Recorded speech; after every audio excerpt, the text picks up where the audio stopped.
Hello students, in this video we are looking after how after getting the rainfall data or after analyzing the rainfall data for the given catchment area, how we are going to replot or represent this type of a rainfall data on a paper. So here we have a three methods. Heterograph method, which is plotted against time versus rainfall intensity. Mass curve of a rainfall, which is plotted against time versus cumulative depth of a rainfall. And the point rainfall method, that means the each station which gives the rainfall data directly. This method is called as a point rainfall method. So these type of a methods here we are going to study.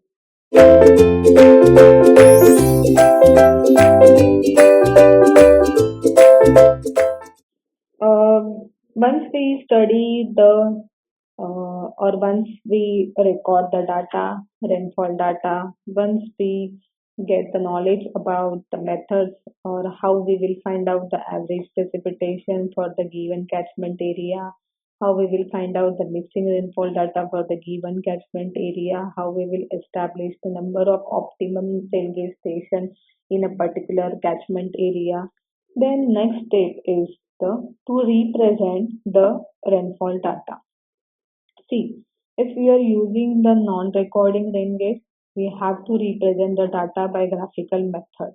But we are using the recording rain gauge, then there is no need to represent the data again and again, because in this setup only we can get the ready-made output and the ready-made graph paper with respect to the time with the actual which is based on the actual situation, actual rainfall condition.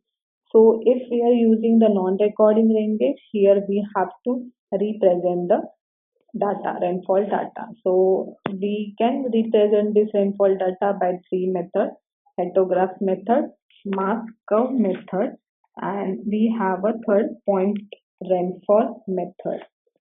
So you can see the heterograph method image. I can uh, zoom out it. See, heterograph of this is the showing the uh, intensity of a rainfall versus the time, which is in hours. And this heterograph can be prepared either from the mass curve of a rainfall or directly from the data obtained from the recording as well as the non-recording rain gauges. And it is represented in the bar chart form.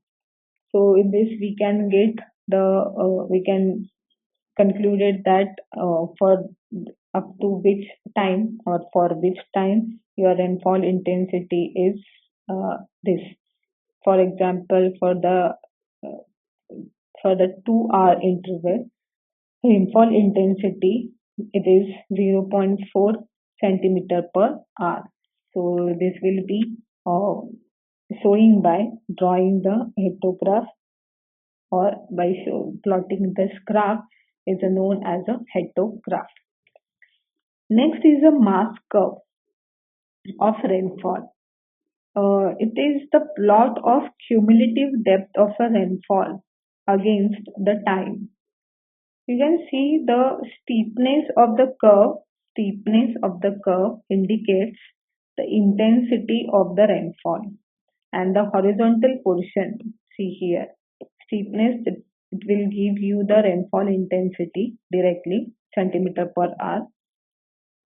Then the horizontal portion of curve indicates that there was no rainfall during that period. So if you refer this image, you can see that from A to B is the first period of a rainfall. From A to B, steep curve is there. There was no rainfall from B to C. Hence, the curve is in a horizontal manner. Again, C to D is the second period of a rainfall, while E to F is the third period of a rainfall. So, the mass curve of a rainfall is a rising curve. It is in a rising manner.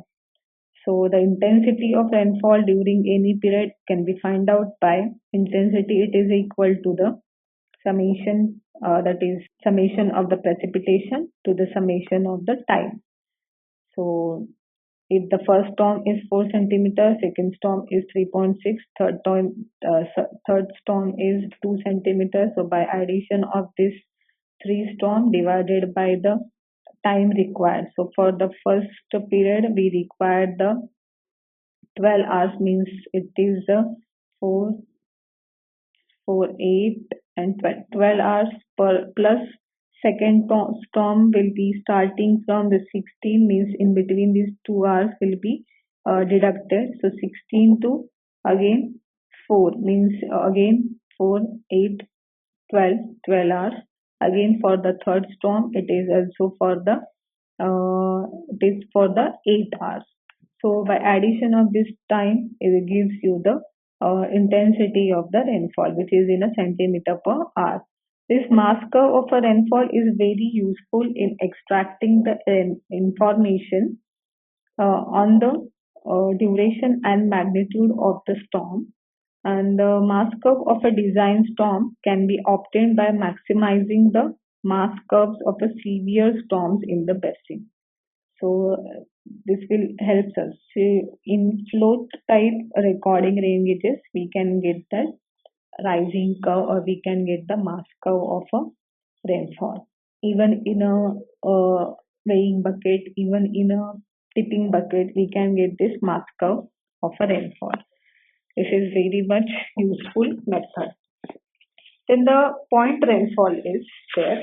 The method which is used for plotting the this rainfall data. Point rainfall means the rainfall data of a particular station. It is known as a point rainfall. This data can be presented as a daily, weekly, monthly, seasonally, or annually. The point rainfall data is presented graphically as plots of magnitudes versus chronological time in the form of a bar diagram. So point precipitation data are used to collectively to estimate the areal variability of rainfall. It is also used in deriving the intensity, duration, frequency curves. So these are the three methods, or these are the three uh, ways in which manner, by using this way we can plot the rainfall data. Thanks for watching this video.